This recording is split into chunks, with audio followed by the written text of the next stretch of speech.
Ladies and gentlemen, I am Paul, U.S. Army combat veteran, and today we're going to be taking a look at this time Ukrainian helicopter attack video, and we are still going to try to answer that same question: what on earth is this tactic? Let's get into it. So again, this is taken to us from Ukrainian Ministry of Defense to Newsflash to The Sun, now to yours truly. All right, so this is actually looks like a this is an older Soviet-style helicopter airframe that kind of has been modified to carry weapons. This was pretty common in the Soviet-Afghan War era, where you would get one helicopter airframe and you would sort of engineer it to carry either weapons as like an attack helicopter or as a troop carrying helicopter. The US did the same thing with the Hueys, the UH-1s in Vietnam. They would install rocket pods on them and turn them into attack helicopters, or even close air support with additional guns. But then you would also have them used, the exact same airframe used as a troop carrier. So that's what we're seeing here, just a much older helicopter, which we've sort of known from the get-go. It looks like, again, they're using what seems to be the standard Soviet tactic of a two helicopter flight.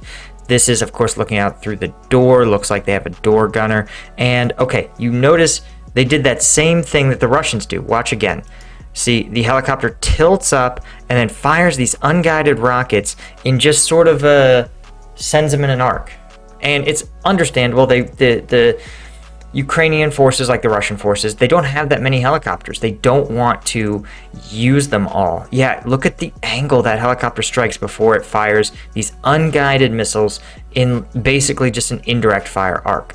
And when we look at the cockpit, you see it doesn't look like there is a really dedicated targeting computer. I mean, these are analog dials, for Christ's sake.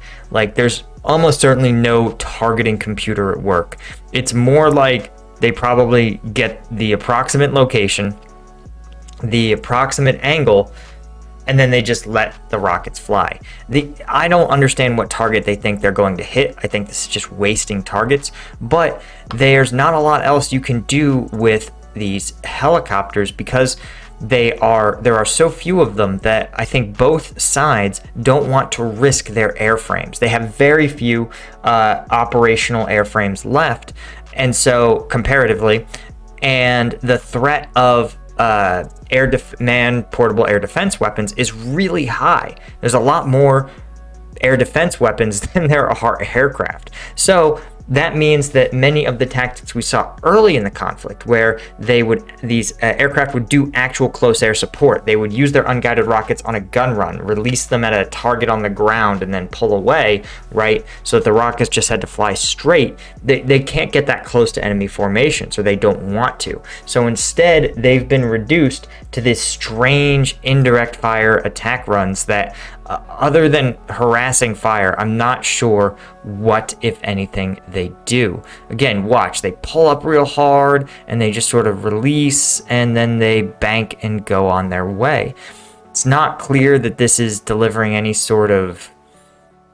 I'm not sure that this is going to be an effective tactic. I really feel like this is bordering on a waste of rockets. And the Russians do it, Ukrainians do it. We see both sides doing this now. Again, look at how steep the angle is, and just you can see they're unguided rockets. There's no adjustments here in the rocket pod. It's just really a to whom it may concern. They release their flares so they don't get targeted with manpads, and they turn and get out of there. Again, I really, really have a hard time believing that these attack runs are going to facilitate much of anything. But it's hard.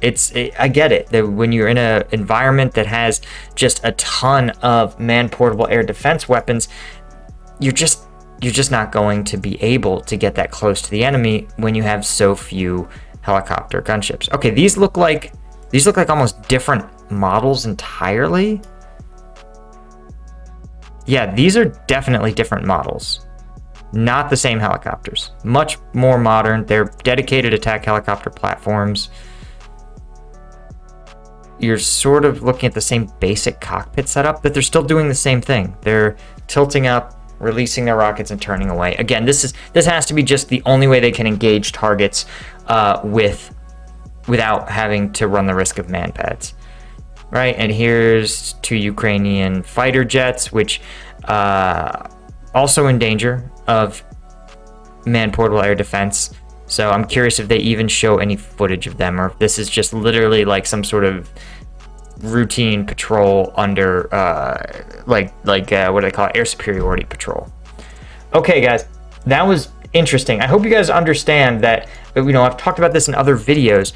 When you have assets that are so valuable you cannot put them at risk, then the enemy has effectively destroyed those assets, right? You've taken something really, really with a lot of combat power, a dual role transport and attack helicopter, and you've reduced it to the world's worst rocket artillery system because of the threat of manpads. You didn't actually have to destroy it, you just rendered it combat ineffective.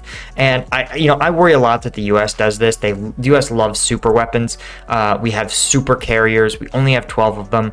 Well, they're so big and so hard to replace that even just the threat of an effective carrier killer missile, which some US rivals may be developing, it's not clear on how effective it is, that threat is enough to keep carriers out of many potential conflict zones. So in effect, those missiles have already destroyed the carriers because they've rendered them combat ineffective. And that's the problem, I think, when you have systems that are so expensive, you can only build 4 or 5 of them. They just turn into these, what in the car culture I think they call like garage queens, or in rifle culture safe queens. The idea that these are things that are just sort of kept in the garage, they're never really taken out and put to their intended use. Anyway, hope you enjoyed that. Let me know if there's other videos you want to see, and of course, if you want breakdowns of videos too spicy for YouTube, Patreon, link is in the description. Thanks to my Lieutenant tier patrons. Catch you later.